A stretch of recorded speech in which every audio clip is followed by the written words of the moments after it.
श्री शंकर सुमन सुंदर शिव महापुराण की कथा जो कि भिंड मध्य प्रदेश में चल रही है। आज तृतीय दिवस की कथा का समापन हो चुका है। अगर आप किसी कारणवश कथा नहीं सुन पाए हो तो इस छोटे से वीडियो में आपको कथा की पूरी महत्वपूर्ण जानकारी और जो भी गुरुजी ने महत्वपूर्ण उपाय बताया है वो सब कुछ आपको इस वीडियो में जानने को मिल जाएगा।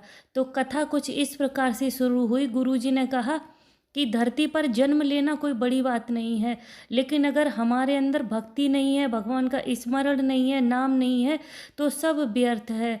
गुरुजी ने कहा भगवान का स्मरण नाम होना ही हमारे जीवन को सार्थक करता है। भगवान सिर्फ अच्छे लोगों के हृदय में ही रहते हैं और अपनी भक्ति और कृपा प्रदान करते हैं। तभी स्वर्णलता जी पत्र लेकर आई। उन्होंने कहा बेलपत्री एक लोटे जल का मैं क्या वर्णन करूं और कथा पंडाल में कथा सुनने का क्या महत्व होता है आज मैं बताती हूँ। मेरी बेटी सिविल जज की परीक्षा के लिए अप्लाई कर रही थी पर उसका हो नहीं रहा था, पर हमने कहा बाबा पर भरोसा रखो और आपके बताए अनुसार बेलपत्री पर शहद लगाकर जो आपने उपाय बताया है वो भी किया, पशुपतिनाथ का व्रत भी किया। बाबा की ऐसी करुणा हुई कि 18 फरवरी शिवरात्रि के दिन ही मेरी बेटी का रिजल्ट आया और उसकी नौकरी लग गई और वो जज बन गई। मैं कथा पंडाल में बाबा का धन्यवाद करने के लिए आई हूँ। गुरुजी ने कहा हमारे जीवन की ये पहली कथा है, इसका नाम हमने नहीं खुद यहाँ के महंत जी ने रखा है, शंकर सुमन। गुरुजी ने कहा मेरे जीवन की यह प्रथम कथा है। उसके बाद गुरुजी ने कहा अगर हमारे बड़े जैसे कि माता पिता सास ससुर या अन्य कोई भी अगर हमको कभी भी गाली देते हैं, हमको आड़ा टेढ़ा बोलते हैं तो गुरुजी ने कहा हमको बुरा नहीं मानना चाहिए, उसमें भी हमारा ही कल्याण होता है।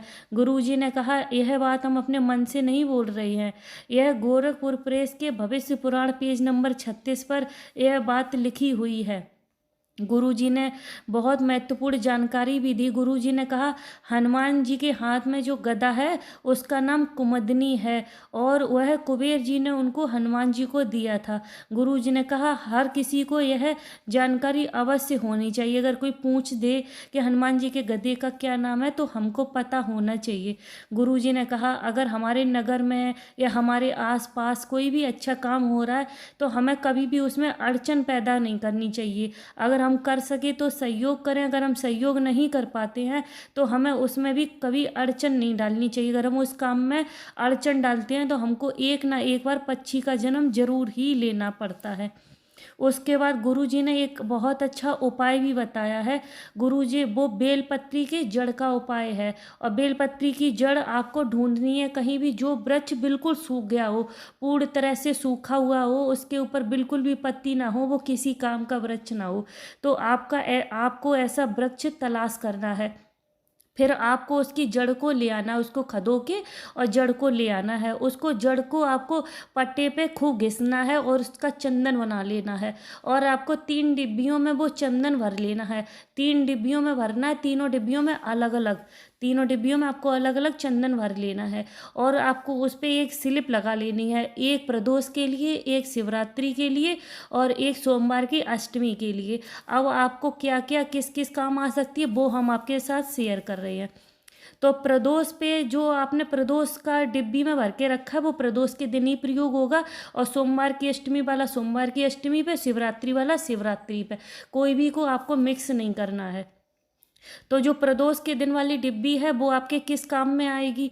अगर आपके घर परिवार में अगर किसी के भी, आपकी रिश्तेदारी में किसी के भी अगर गांठ हो गई है, गांठ हो गई, डॉक्टर ने ऑपरेशन को बोल दिया है और वो गांठ ठीक होने का नाम नहीं ले रही है, तो आपको प्रदोष के दिन शाम के समय शिवरात्रि पे, शिव जी पे प्रदोष वाले दिन वो आपको लेपन करना है, उस चंदन का आपको लेपन करना है जो आपने घिस के डिब्बी में भर के रखा है, उसका लेपन करना। वो चंदन वहाँ से शिव जी से छुड़ा के ले आना है और उसको सुखा के छोटी छोटी सी गोलियां बना लेनी है और वो आपको उस व्यक्ति को खिलानी है। उसकी गांठ गलना निश्चित है। यह बेलपत्री की जड़ के चंदन का यह महत्व है। उसकी गांठ गल जाएगी, जो भी डॉक्टर ने ऑपरेशन को बोला है उसको वो ऑपरेशन भी नहीं करवाना पड़ेगा। फिर आता है सोमवार की अष्टमी पर। अब सोमवार की अष्टमी पर अगर आपके घर परिवार रिश्तेदार में कोई भी बच्चा ऐसा है जो बिस्तर गीला कर देता है, बिस्तर पर गंदगी करता है, बिस्तर खराब करता है, तो उसको उसको सोमवार की अष्टमी पे भी शिव जी पे लेपन करना है, फिर वहाँ से वो चंदन ले लेना है और उसकी गोलियां बना के उस बच्चे को खिलानी है सुबह शाम 2 बार। उससे वह बच्चा बिस्तर गीला करना बंद कर देगा। गुरुजी ने कहा बेलपत्री के वृक्ष के चंदन का इतना महत्व है कि निश्चित रूप से वह बच्चा ठीक हो जाएगा। उसके बाद आता है शिवरात्रि पर। शिवरात्रि महीने में एक बार आती है, वर्ष में एक आती है जो बड़ी शिवरात्रि है, और महीने में एक शिवरात्रि आती है सिर्फ। तो आपको उसी शिवरात्रि पे यह उपाय करना है। अगर किसी की भी रीढ़ की हड्डी में गैप हो गया है या नसें ब्लॉक हो गई हैं, नसें काम नहीं कर रही हैं, तो आप यह उपाय कर सकते हैं। आपको उसी तरह से मतलब बेलपत्री के जो जड़ का चंदन है वो आपको लेना है और शिव जी पर उसी तरह से लेपन करना, वहाँ से छुड़ा लेना है, उसकी गोलियां बना लेनी है। और वो गोलियां आपको सुबह हफ्ते में 2 बार ही लेनी है। हफ्ते में 2 बार वो गोलियां लेनी है। उसके बाद जो भी गैप है, जो भी नसों में प्रॉब्लम है, वो निश्चित रूप से ठीक हो जाएगी। गुरुजी ने आज ये उपाय बताया है। अगर आपको कुछ भी समझ में ना आए तो आप कमेंट में पूछ सकते हैं। उसके बाद गुरुजी ने कहा अगर आप कभी भी पूजन कर रहे हो, कोई भी अर्चन वंदन कर रहे हो, या तुलसी पे जल दे रहे हो, बेल वृक्ष पे जल दे रहे हो, और आपका संपूर्ण ध्यान भगवान के चरणों में, भगवान की तरफ है, और उसी वक्त आपके घर में अगर गाय माता आ जाती हैं, गाय बाहर आके रमाने लगती है, गाय आ जाती है, तो समझ लेना आपका पूजन सार्थक हो रहा है। इसी तरह से गुरुजी ने बताया 3 लोग होते हैं। जब भी हम पूजन कर रहे हैं, कोई अर्चन वंदन कर रहे हैं, और हमारे घर में अगर यह 3 लोग आ जाते हैं, तो समझ लो भगवान तक मेरी पूजा पहुंच रही, और भगवान स्वयं मेरी पूजा को साक्षात्कार करने आए हैं, और वो मतलब मेरी पूजा को स्वीकार कर रहे हैं। तो वह 3 लोग कौन है? सबसे पहली है गाय, और दूसरी है बहन बेटी, और तीसरी है कोई साधु संत। गुरुजी ने कहा अगर कोई साधु संत आपके दरवाजे पे आ जाता है तो समझ लो आपकी पूजा सार्थक है।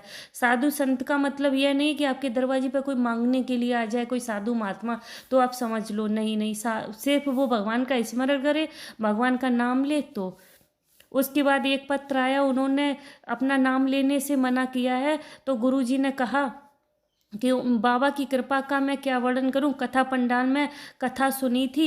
मेरा बेटा है आर्मी की जॉब के लिए अप्लाई कर रहा था, पर उसका हो नहीं रहा था। 1 बार 2 बार 3 बार काफ़ी बार कर चुका था। उसके सीने में गठान हो गई थी।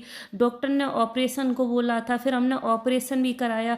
15 दिन बचे थे सिर्फ उसको भर्ती पर जाने के लिए। फिर ऑपरेशन कराया, गांठ थी। अब उसके घाव था तो सोचा घाव कैसे ठीक होगा, पर बाबा का जल लगाते रहे। और उसके बाद जब वो गया तो डॉक्टरों ने उसको सिलेक्ट कर लिया, और मेरे बेटे की जो इतने समय से आर्मी में नौकरी नहीं लग रही थी, बाबा की करुणा से, बाबा की कृपा से उसकी सरकारी नौकरी आर्मी में लग गई। कथा पंडाल में बाबा का धन्यवाद करने के लिए आई थी।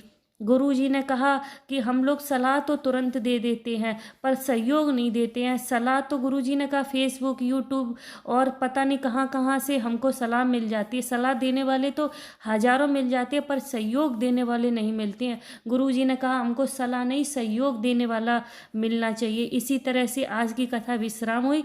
मिलते हैं कल नए विचारों के साथ। तब तक श्री शिवाय नमस्तुभ्यम। हर हर महादेव।